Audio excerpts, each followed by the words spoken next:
The first thing I noticed was the silence, not the gentle kind that settles over a home at dusk, but the heavy, deliberate silence that feels like it's been arranged on purpose. I stood on my own front porch with a grocery bag in one hand and my keys in the other, staring at a front door that refused to open. I tried the key once, then again more slowly, listening to the metal scrape uselessly against a lock that no longer recognized me. For a moment, I thought maybe my hands were shaking too much, maybe I wasn't turning it right, maybe age had finally started playing tricks on me. But when I stepped back and looked closely, I saw it. The lock was new, polished, unfamiliar. My house had been altered without me. I knocked, firm but controlled. I could hear footsteps inside, the faint creak of floorboards I knew better than my own pulse. The curtain shifted slightly. Then the door opened, and it wasn't my son Daniel standing there. It was his wife, Melissa. She didn't look surprised. She looked prepared. "Oh," she said flatly, glancing at the grocery bag in my hand. "You're back early." Back early. As if I were visiting. As if this porch didn't carry the weight of 38 years of mortgage payments, overtime shifts at the steel plant, scraped knuckles and frozen mornings. "Why doesn't my key work?" I asked quietly. She crossed her arms. "We changed the locks. We, not Daniel, not by accident, not temporarily. We." I stared at her, waiting for the punchline, waiting for her to soften, to explain this was some misunderstanding. She didn't. "Why?" I asked. "Because we need privacy," she replied. "You can't just walk in whenever you want." I felt something cold settle in my chest. Walk in? I have lived in this house since 1988. I painted those walls with my wife. I built the back deck with Daniel when he was 14. "I live here," I said. She tilted her head slightly. "You stay here," she corrected. There's a difference. Those words echoed louder than any shout. You stay here. Temporary. Tolerated. Replaceable. Daniel appeared behind her then, hovering like a shadow, eyes fixed somewhere near my shoulder, but never meeting mine. "Dad, we talked about this," he muttered. Talked, without me. "Melissa feels uncomfortable when you come and go," he added. I looked at my son, really looked at him, and tried to find the boy who once cried when I left for night shifts. "I have my own room," I said slowly. "You have the spare room," Melissa corrected again. Spare. The house I paid off became spare territory overnight. Ever since my wife passed 2 years ago, things had shifted in small, almost invisible ways. Daniel moved in first, temporarily. Melissa followed after their wedding.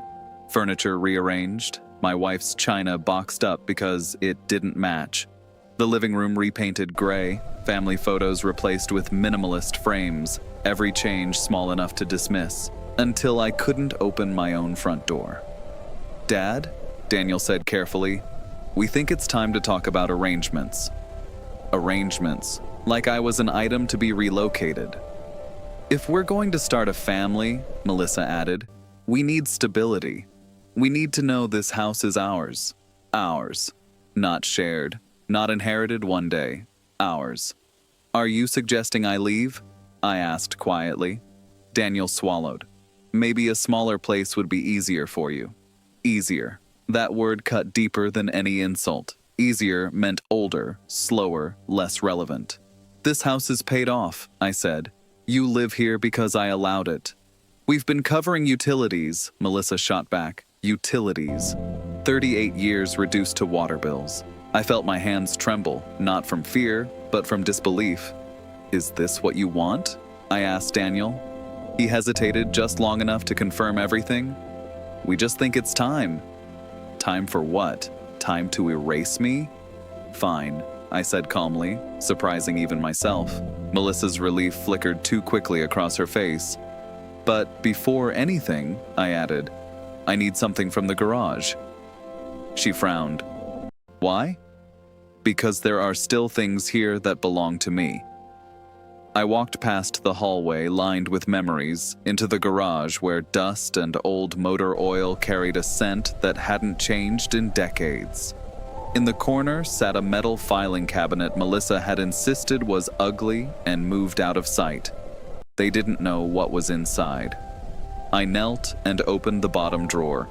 The deed, original, my name only. Not Daniel's, not Melissa's, mine. Behind it, a folder from my attorney dated 6 months ago. After my wife died, I had quietly reviewed everything: property, assets, long-term clauses. I hadn't told Daniel because some decisions require foresight, not consensus. The house had been placed into a protective trust. Irrevocable. Beneficiary, Daniel. Condition: he could not sell, transfer, or claim ownership while I was alive, and not for 5 years after my passing. And one more clause: if I were forced out by coercion from occupants, the trust could be amended immediately. I sat back on the cold concrete floor and felt calm wash over me for the first time that day. They thought changing locks meant control. They didn't understand paperwork. I returned inside slowly. Melissa stood by the kitchen island, Daniel by the sink, pretending to scroll his phone. "I'll need a copy of the new key," I said evenly. "We agreed," she began. "No," I interrupted. "You informed me." Daniel shifted. "Dad, we're trying to build something." "In my house," I replied. I noticed a document on the counter, a mortgage pre-approval letter under their names, listing my address. I picked it up slowly. "When were you planning to tell me about this?" Daniel's face went pale. "It's just preliminary," Melissa said quickly. "For what?" Silence. "We thought if you transferred ownership," Daniel admitted, "we could refinance and renovate. Renovate, using my equity." "You applied for a mortgage on a house you don't own," I said quietly. "You're 68, Daniel said suddenly, voice strained. "This place is too big for you." There it was, the real reason. I looked at him steadily. "If your mother were here, would you change her locks?" He flinched. Melissa called it emotional manipulation. I called it truth. "I went to my lawyer 6 months ago," I said calmly. "The house is protected." Melissa's confidence cracked. "Protected how?" "Legally," I answered, "and coercion has consequences." They retreated down the hallway, whispering urgently. I remained standing in the kitchen I built, breathing slowly. Later that night, I returned to the garage, not for the deed, but for another box in that cabinet. Financial portfolios, investment accounts, assets Daniel had never asked about because he assumed there were none. I had never flaunted anything, never needed to. But as I held those statements in my hands, I understood something clearly. This wasn't just about a house, it was about perception. They thought I was old, dependent, fading. And what they didn't realize was that the man they tried to lock out had been preparing quietly for years. The next move wouldn't be loud. It wouldn't be angry. It would be deliberate. Because sometimes the most powerful response to betrayal isn't confrontation, it's control. The next morning, I woke before sunrise, the way I always have, long before anyone else in the house stirred. And I lay there staring at the ceiling in the spare room. My room, apparently. Listening to the faint hum of the refrigerator and the distant sound of Melissa's white noise machine through the wall, and I realized something had shifted permanently. Not just in the house, in me. For years, after my wife passed, I told myself that having Daniel and Melissa here was a blessing, that the noise in the kitchen, the footsteps upstairs, the faint arguments about paint colors and grocery lists meant the house was still alive. I ignored the subtle changes. My tools reorganized without asking, my recliner moved to open up the space, the garage shelves relabeled in handwriting that wasn't mine. I ignored it because loneliness is louder than disrespect when you've buried the only person who truly knew you. But standing outside my own front door the day before had done something to me. It had burned away the excuses. I got dressed quietly and walked to the kitchen. Melissa was already there, sipping coffee from one of the mugs my wife bought in Maine 30 years ago. She didn't greet me, just glanced up briefly and then back down at her phone. Daniel came in moments later, tie half knotted, eyes tired. "Morning," he muttered. I nodded but said nothing. I placed the folder from the garage on the table between us. Not dramatically, just firmly. We're going to clear something up today, I said calmly. Melissa's jaw tightened immediately. Daniel looked from me to the folder. Dad, we don't need lawyers involved, he said quickly, defensive before I'd even opened my mouth. That told me everything. Actually, I replied, we do. I slid the trust documents across the table. Daniel scanned the first page and frowned. What is this? Protection, I answered. Melissa leaned over his shoulder, reading faster than he did. I watched her expression change. First confusion, then irritation, then something closer to concern. This says the house can't be transferred, she said slowly. Correct. Daniel blinked. You put it in a trust? 6 months ago. Why didn't you tell me? He demanded. I held his gaze. Because 6 months ago, I started noticing small conversations happening without me. Silence fell hard across the table. Melissa straightened. So you never trusted us? She asked sharply. Trust isn't blind, I replied evenly. It's informed. Daniel ran a hand through his hair. Dad, this makes it look like you think we're trying to take something. I didn't raise my voice. You changed the locks. That ended that argument. Melissa crossed her arms. We were protecting our space. From what? I asked. From you walking in whenever you want, she shot back. Into the house I built? I said quietly. Daniel's frustration started rising. This isn't about building it, Dad. It's about moving forward. There it was again. Forward. As if I were backward. As if my presence anchored them in something inconvenient. Forward doesn't require erasing the foundation, I said calmly. Melissa laughed softly under her breath. You're being dramatic. Dramatic. I looked around the kitchen, my wife's curtains replaced. The old oak table refinished in a color I hadn't chosen. The light fixture changed. No, I said. I'm being realistic. Daniel flipped through the pages again. So what does this mean? He asked. It means you cannot refinance this property. You cannot list it. You cannot claim it. And if I am pressured to leave, the beneficiary clause changes. Daniel froze. Changes how? I didn't look away. You're removed. Melissa's face drained of color. You disinherit your own son? She asked incredulously. If my own son attempts to remove me from my home? Yes. The word yes landed heavier than I expected. Daniel's voice dropped. You'd really do that? I leaned back slowly. I spent my life making sure you had stability. I will not sacrifice my dignity for your convenience. The room felt smaller after that. Melissa looked furious now. We're not villains, she said. We're trying to start a family. Then start it, I replied. But not by pushing me out. Daniel looked caught between two worlds, the one he grew up in and the one he married into. Melissa just wants independence, he said weakly. Independence doesn't come from someone else's equity, I answered. Silence again. Thick. Then Melissa said something that changed everything. Fine, she said coolly. If the house is locked legally, maybe we should explore other options. I narrowed my eyes slightly. Such as? She hesitated only half a second. Selling it, eventually. I let out a slow breath. You still think this ends with you owning it? Daniel slammed his hand lightly on the table, frustration boiling over. What do you expect us to do, Dad? Wait until you're gone? The words hung in the air like smoke. Gone. I studied him. You're in a hurry? I said softly. He immediately shook his head. That's not what I meant. But it was exactly what he meant. Not death, not literally, just out of the way. Let me ask you something, I continued calmly.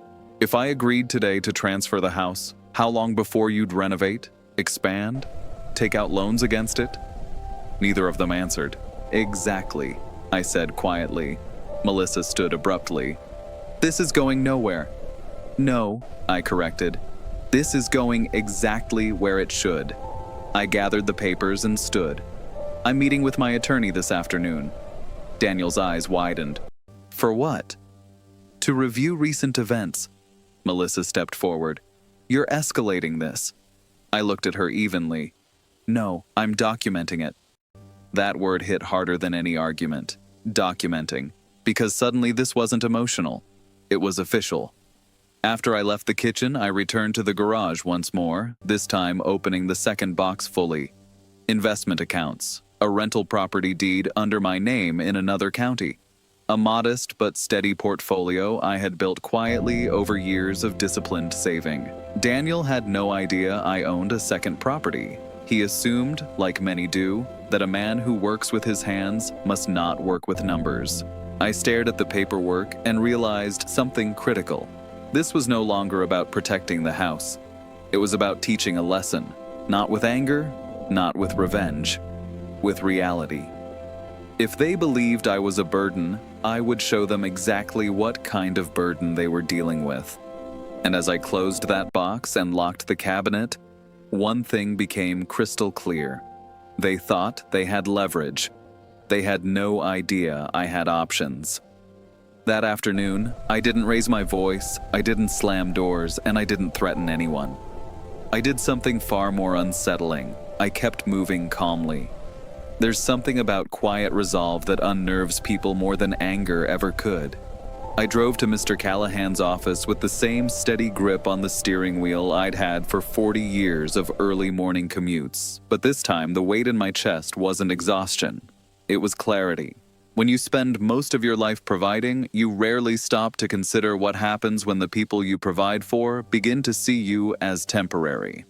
Mr. Callahan listened without interruption as I explained the changed locks, the mortgage pre-approval letter, the subtle but deliberate repositioning of me from homeowner to occupant. He didn't look shocked. Lawyers rarely do. He simply nodded and pulled the trust file from his cabinet. You were wise to set this up when you did, he said. Given what you're describing, we can strengthen the protective clauses. I asked him one simple question. If they try to force me out again, legally or emotionally, where do I stand? He looked me in the eye. You stand on solid ground. Solid ground. I hadn't felt that in days. We updated documentation to reflect attempted coercion. Nothing aggressive, just recorded. Quietly, officially. When I returned home that evening, the atmosphere had changed. Melissa was unusually polite. Daniel was overly helpful. That kind of sudden warmth always feels manufactured. They knew I'd gone somewhere important. They didn't know how important. Dinner was awkward, filled with forced small talk about groceries and weather. I observed more than I spoke. Melissa mentioned casually that they had scheduled a meeting with a contractor just to get renovation ideas. Interesting. Ideas for a house they didn't own. I let it pass without comment. After dinner, Daniel approached me alone in the living room. Dad, can we reset? He asked, sitting across from me like he used to when he wanted advice. Reset what? I replied calmly. Everything's fine. He hesitated. Melissa feels like you don't trust her. I studied his face carefully. Do you? He didn't answer immediately, that hesitation again. I trust you, he said finally. It wasn't the same thing. You trust me because I've never given you a reason not to, I replied. Trust isn't inherited, it's earned. He rubbed his temples. This is becoming bigger than it needs to be. No, I said quietly. It's finally becoming visible. The next few days were tense but controlled. I watched patterns emerge, phone calls taken in hushed tones. Laptop screens closed quickly when I entered the room, Melissa browsing real estate listings just to compare. That's when I decided to test something. On Thursday morning, I announced casually that I would be spending the weekend at my old fishing cabin 2 hours north. It wasn't a lie. I did own one, but I had no intention of staying there. I simply wanted to observe what would happen if they believed I was absent. Daniel nodded too quickly. Melissa barely concealed relief. That sounds nice, she said, already calculating. I packed a small bag and left Friday afternoon, but instead of driving north, I checked into a modest hotel 10 minutes away. Saturday morning, I returned quietly and parked down the street. I approached the house slowly and noticed something that made my stomach tighten. A contractor's van in the driveway, 2 men carrying measuring tools inside. I didn't knock this time. I used the spare key I had wisely never surrendered. Inside, I heard Melissa's voice. If we open this wall, the kitchen expands into the dining area. My dining area. Daniel stood nearby, nodding as a contractor scribbled notes. And refinancing should cover most of it, he said. That was enough. I stepped into the room. The silence was immediate. Refinancing what? I asked calmly. Melissa's face went pale. Daniel froze. The contractor looked between us awkwardly. We were just exploring options, Daniel stammered. On a house you don't own, I replied. The contractor quietly packed his tools and left without a word.